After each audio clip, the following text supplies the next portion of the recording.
Drew's shooter's identity was finally revealed this week. ABC General Hospital spoilers. For weeks, Port Charles had been vibrating with tension, half-truths, dead ends, and shattered alibis weaving a web so tight that even the most seasoned residents felt it coil around their throats.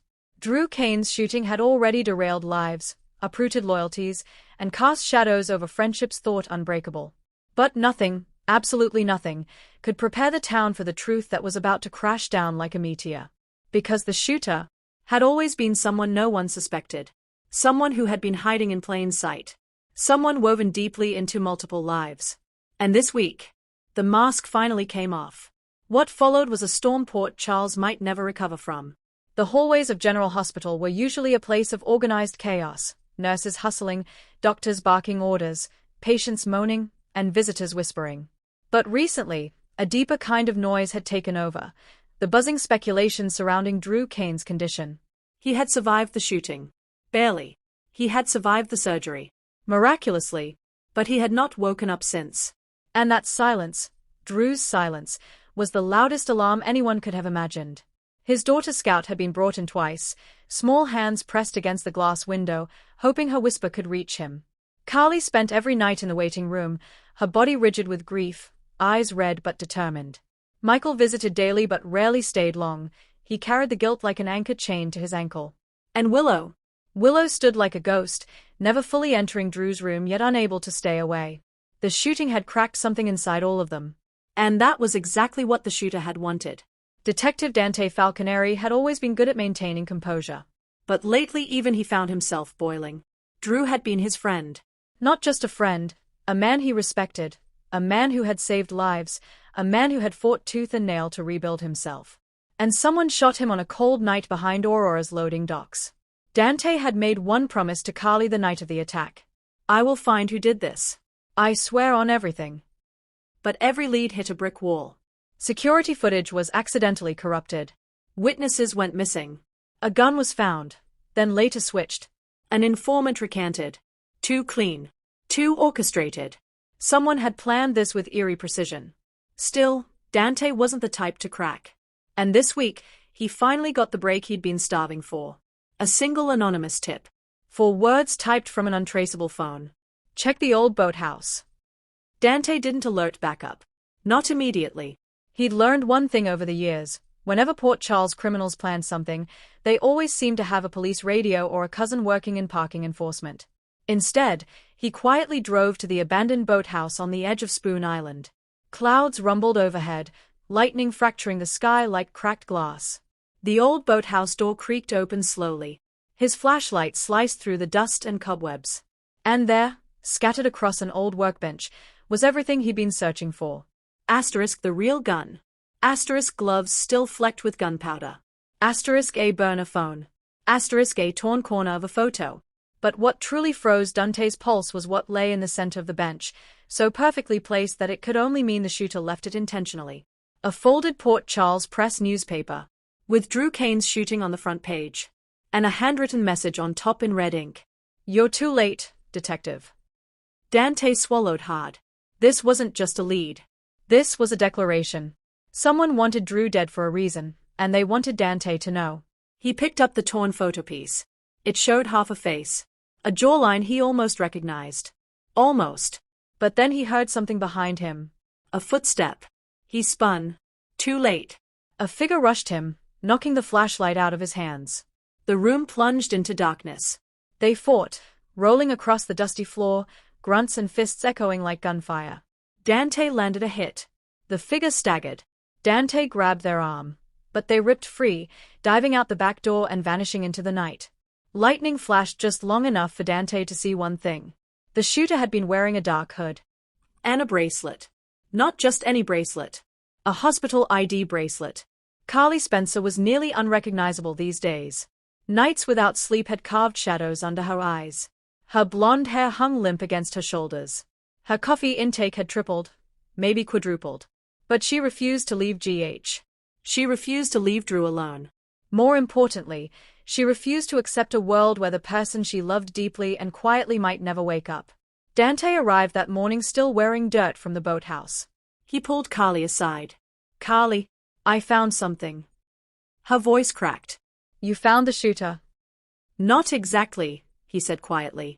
But I think I know who it is. Carly's breath caught. She gripped the counter until her knuckles went white. Tell me. Dante hesitated. I don't want you running into danger. Dante, if it involves Drew, you tell me. He sighed. The shooter might be someone connected to the hospital. Carly froze. Someone connected to GH? Someone who walked these halls every day? Someone who watched her cry outside Drew's room? The betrayal hit her like a slap. Who? She whispered. Dante looked away. I'm not ready to say. Not until I'm certain. But Carly was never the type to wait patiently for answers. And secretly, Dante already knew that. Michael Corinthos had been acting off ever since the shooting. Short-tempered, avoidant, paranoid. Willow noticed first.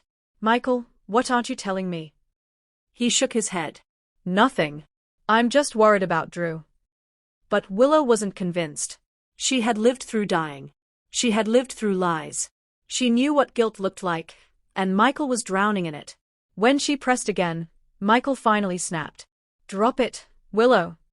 She stepped back. He immediately regretted it. But he couldn't explain, not yet. Not until he knew how much of the shooting tied back to him. He had been secretly running surveillance on Sunny again. He had hired people he no longer trusted. And days after he pulled the plug on everything, Drew was shot. Michael feared the worst.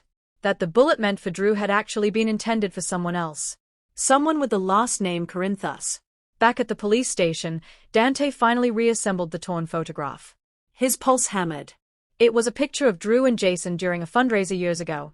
And the person standing next to them, the person whose torn face appeared in the boathouse, was Nurse Ramona Keene, a quiet, polite, background nurse who had transferred to GH just 8 months ago. Never loud. Never suspicious. Never problematic. A ghost in scrubs. But Dante remembered something else about Ramona. A month before Drew was shot, she had been assigned to him. A week before the shooting, she had been written up for accessing his medical files without authorization. And 2 days before the shooting, she disappeared from the schedule. This wasn't random. This wasn't insanity. This was targeted. Dante ran to her listed address. Empty. Furniture gone. Clothes gone. Utilities shut off. She had vanished. Except, he noticed a small paper taped behind the front door peephole. A handwritten note. You keep chasing the wrong trail. The one who wanted Drew dead is closer than you think. That afternoon, GH erupted into chaos. Nurse Deanna rushed through the halls shouting for security. A surgical tech screamed. A patient fainted. Carly and Willow ran to the ICU wing. And stopped dead. Drew's hospital room door was wide open. And standing inside, holding a syringe, was the shooter. But it wasn't Ramona. It wasn't a stranger. It wasn't someone easily written off. It was someone everyone trusted. Someone everyone knew. Someone whose bracelet glinted under the fluorescent lights. It was Dr. Mason Carter. A neurologist. A rising star. A man who had treated multiple Port Charles residents over the years. Carly gasped. Willow's knees nearly buckled. And Drew, still unconscious, lay helpless as the man who shot him stood steps away. Stop! Dante shouted, sprinting into the room. Mason turned slowly, syringe still raised. But what made everyone freeze was not the syringe.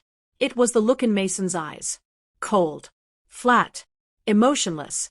The eyes of a man who believed he was doing the right thing.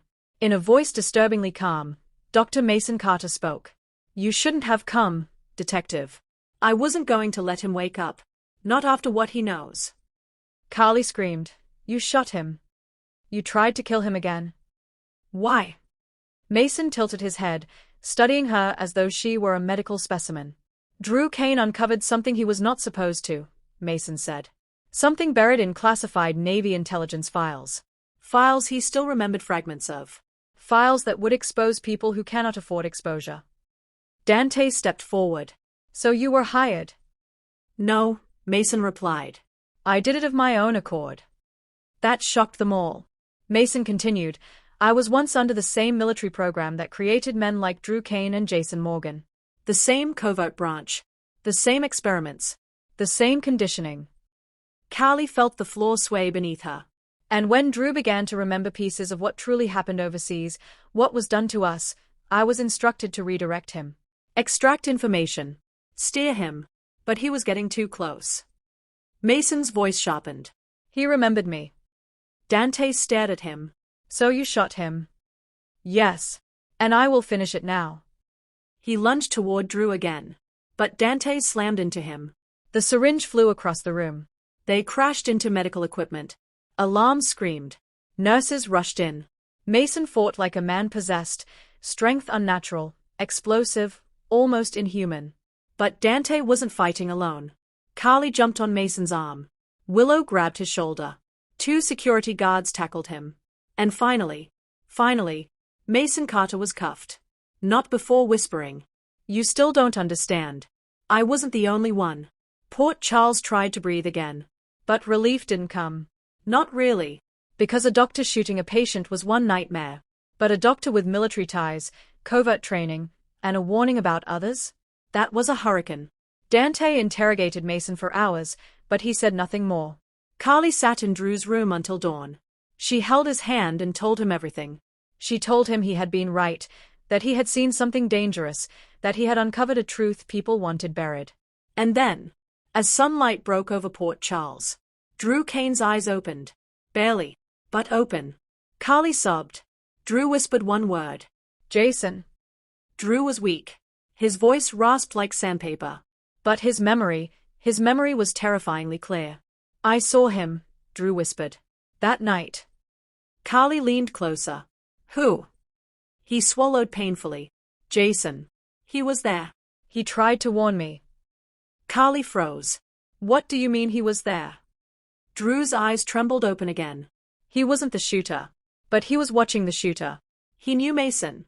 They both knew something about the program. Jason tried to stop him. But Mason had backup. Someone else was there. Someone Jason chased. Dante stiffened. Someone else? Who? Drew forced the words out. A woman. Blonde. She worked with Mason, or for someone above him. Jason chased her into the night. I heard him yelling her name. What name? Dante demanded. Drew's lips trembled. Ramona. Carly's blood ran cold. Dante's chest tightened. Ramona hadn't been the shooter. She had been the accomplice. And she was still out there. Mason Carter was only one piece of the puzzle. Ramona Keene was another. But Drew revealed the last piece, the one that shattered the entire investigation. Ramona, she said someone ordered it. Someone with power. Someone close to Aurora. Someone who feared what I knew. Carly felt her heart stop. Who? Drew. He closed his eyes, fighting for breath. Then he whispered the name. Ned. Ned Quatermain. Carly staggered. Willow gasped. Dante felt his entire body go still. Not Ned. He wouldn't. He couldn't. Could he? Drew continued. Not to kill me. At least, not at first. Ned hired people to monitor me. To keep Aurora safe. But they decided the threat was too great. Ramona and Mason went rogue. Or someone convinced them to. Dante clenched his jaw. This wasn't an ending. This was an escalation. Because if Ned had hired security teams, someone else had infiltrated them. Someone with an agenda. Someone dangerous.